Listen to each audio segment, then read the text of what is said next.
Voilà, une solution pour 4 situations difficiles. Et donc, ces 4 situations difficiles, une situation de solitude, une situation d'addiction, une situation de maladie ou une situation de stress. Et donc le psaume 107 nous donne une solution pour ces 4 situations difficiles.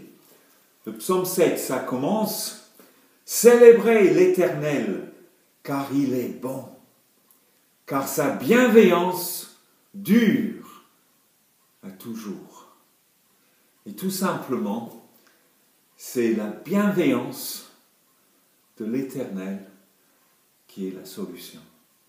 La bienveillance, c'est hesed en hébreu. Hesed, ça veut dire un amour indestructible. Mais on va continuer, parce que le verset 4 nous montre la première situation difficile. Verset 4.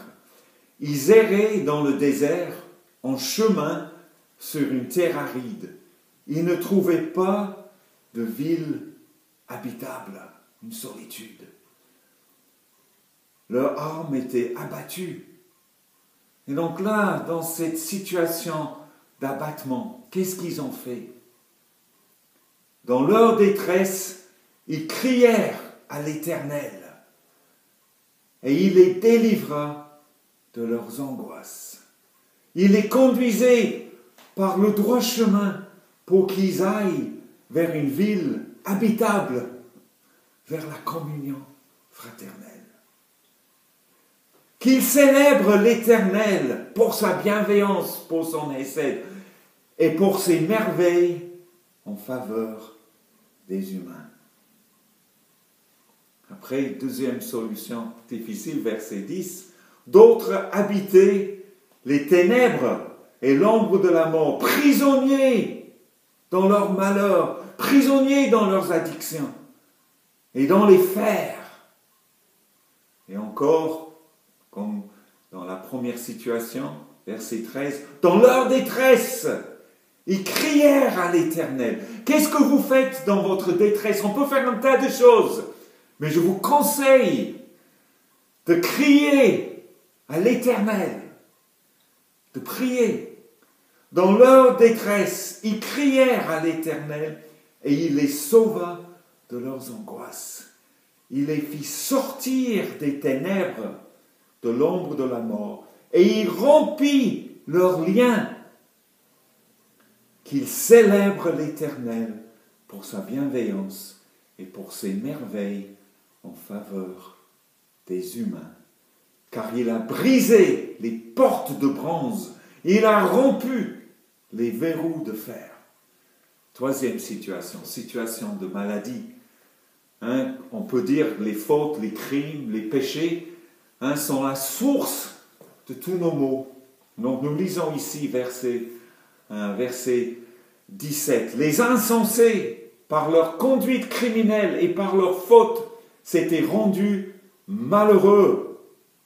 Leur gosier avait en horreur toute nourriture et ils touchaient aux portes de la mort. Terrible, terrible, de frôler la mort. Dans leur détresse, ils crièrent à l'Éternel et il les sauva de leurs angoisses. Et une parole pour aujourd'hui.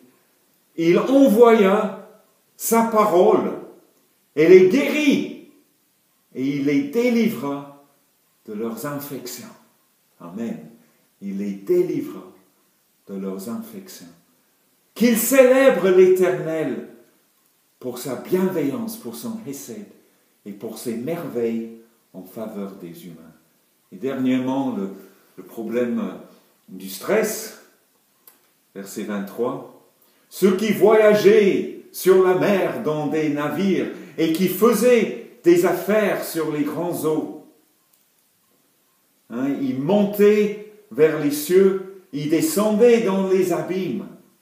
Leur âme se fondait dans le malheur. Saisis de vertige, ils chancelaient comme un homme ivre, et toute leur sagesse était engloutie. Bien sûr, c'est une image d'être sur un grand bateau qui monte, qui descend sur les vagues, mais c'est comme ça quelquefois dans la vie, le stress de notre vie de chaque jour, de monter, de descendre, de faire des affaires.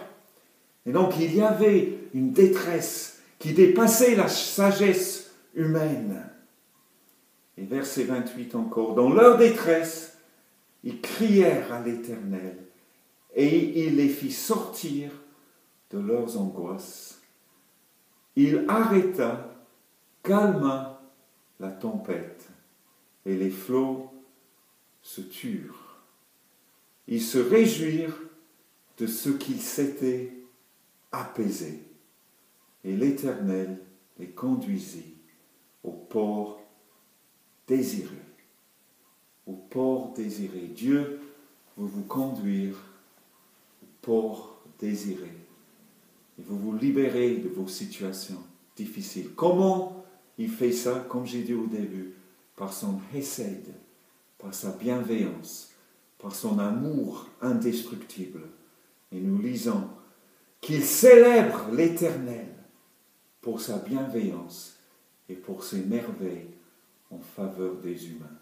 La plus grande merveille en faveur des humains, c'était la merveille de l'amour de Jésus-Christ, qui est mort sur une croix pour nous délivrer par son sang de nos péchés. Et 3 jours après, il a quitté le tombeau, il a vaincu la mort, il est ressuscité, il est vivant. Quelle bonne nouvelle! C'est une merveille, cette résurrection. C'est une merveille, la vie de Jésus. C'est une merveille, le don du Saint-Esprit pour nous. Et donc recevons aujourd'hui toute cette merveille dans la personne de Jésus. Qu'il célèbre l'Éternel pour sa bienveillance et pour ses merveilles en faveur des humains.